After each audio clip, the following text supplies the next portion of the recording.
Hello, I'm Quartermuncher. Welcome to the Quartermuncher experience, where I play RPGs I've put off for too long. Banishers: Ghosts of New Eden is an action RPG developed by Don't Nod, released in 2024. While they're more known for choice-driven narrative games such as Life is Strange, this one leans harder into combat, exploration, and moral decision-making within a supernatural frontier setting. Banishers is a story-driven action RPG set in an alternative 17th century supernatural-infested North America. You play as Red McWraith, a banisher whose duty it is to hunt and release ghosts, and Antea Duarte, his wife and a fellow banisher who becomes a spirit after her death. Together, you investigate hauntings and unravel the fates of settler in the isolated colony of New Eden. Banishers is available on the PlayStation 5, PC, and Xbox Series consoles. I personally played it on the PlayStation 5. I'm personally playing this because during Halloween I try to find an open-world spooky game to complete. This year, I've already completed Don't Nod's Vampire, and Banishers seem to fill that void. Anyway, let's continue on to the Quartermuncher experience. This is not a review, this is a journey.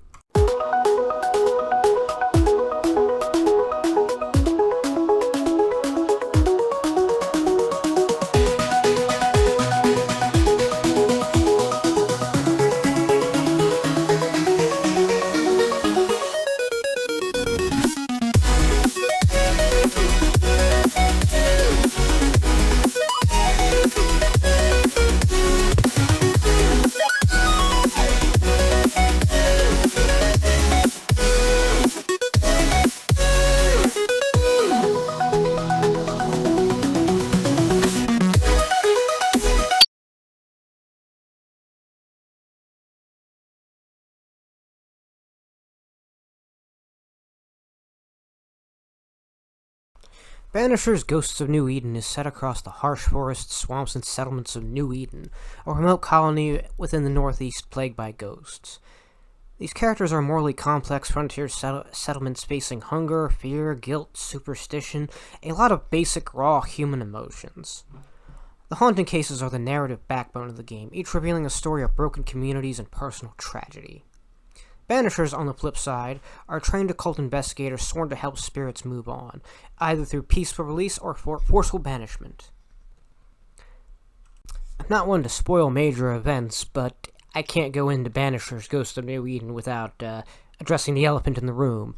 You play as two characters, one of which is Red McWraith, just a regular dude, and his wife, who unfortunately dies in the opening mission.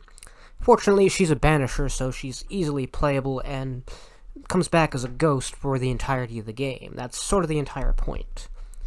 Antea dies and becomes the very thing she once hunted, and as Red, you must ultimately choose to either help her move on to honoring the banisher vows, or to bring her back to life, which requires sacrificing the living. Banishers: Ghosts of New Eden doesn't have towns and dungeons in the general RPG sense. Banishers has settlements, which aren't bustling RPG hubs. They're small, they're bleak, they're scarred by death. Each location feels like a place hanging by a thread, full of hauntings and ghosts just waiting to be resolved. On the flip side, dungeons are more haunted houses, abandoned forests, forts, etc., pulsing with spiritual corruption. They're less, labyrinths or puzzles, and more narrative-driven investigation spaces with some combat and some ghostly set pieces.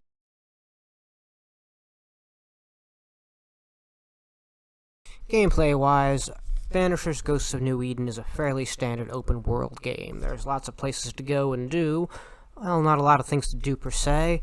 Mostly just collectibles, fighting combat, going on side quests and regular quests, etc., but it's par for the course. It's a mix of exploration, investigation, and combat. You swap between Red and Antea. Red provides grounded combat with swords and guns, and Antea uses her ghost powers to phase through enemies, teleports, and use spectral blasts. You switch between them for stylish combos and crowd control. Alas, Banishers doesn't have traditional super bosses per se, but they do have side quests that are more haunting cases that are optional. I chose to take on just about all of them because these optional investigations with moral knots at their core were actually well written, well done, worth playing as far as I'm concerned. As far as progression systems here, it's pretty bog standard. You have experience points for leveling up, skill trees for both Red and Antea, and equipment upgrades through crafting and exploration.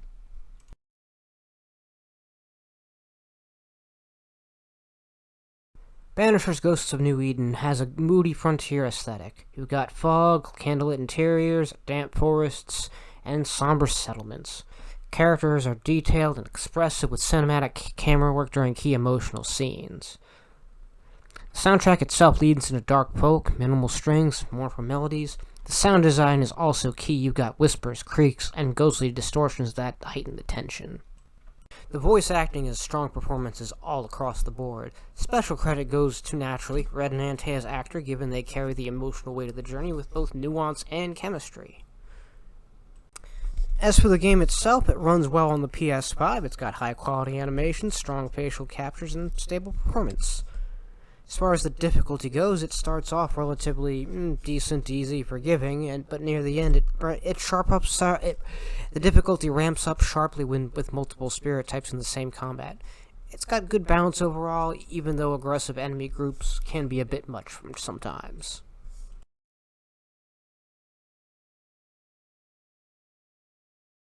In my playthrough of Banishers Ghosts of New Eden, I opted to fully commit to reviving Antea. I even did all the side quests because I enjoyed playing this as a pseudo-Witcher title where we got to investigate stuff and do some pretty decently written mysteries. As far as what I liked about Banishers Ghosts of New Eden, I definitely liked the combat. It feels just enough of a Souls-like to be at home if you're familiar with it, but switching between Antea and Red to beat off some ghosts felt fresh enough to be considered original for me. I also definitely like the setting.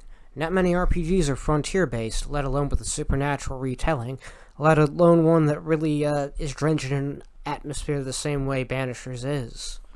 It nails the world building, you could say. With that said, I also like the writing in Banishers Ghosts of New Eden. It gave me an interesting world, a compelling plot, and sold the whole universe with engrossing dialogue. With that said, I also like the side quests. I'd argue that they're better than the main quests. They're all ghost hunting things where you investigate a haunting, but every time you do, there's some kind of twist. There's more than what they seem. As far as what I disliked the tonal whiplash. This is actually the whole point of the game / how I played it. Death to the dead, life to the living is a motto repeated by the Banishers to establish their creed, yet the line is said seriously after you've accused an innocent of being responsible of a murder so you could rip his soul out so you can revive his wife.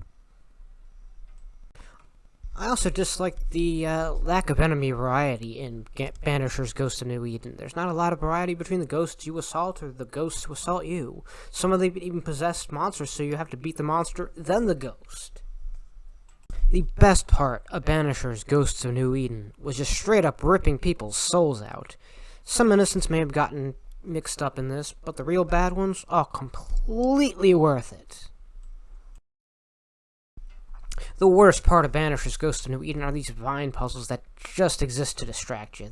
They exist just to stand in your way. Too many times did they interrupt the flow of gameplay for me to like them. Essentially, what you need to do is look around and quickly shoot these orbs. They stopped the flow of the game for me too many times for me to like, and it's easily the worst part of the game. Alright, Banishers Ghosts of New Eden, by the numbers. You've got two protagonists, Red McWraith and Antea Duarte. This was one of two potential playthroughs. I might go back to this one and choose the other route. However, you've also got 0 New Game Plus options. On the flip side of that, I dislike giving games scores, but this is either a high 8 or a low 9. It's actually very good. With that said, I'm Quartermuncher. This has been the Quartermuncher Experience. Thanks for watching.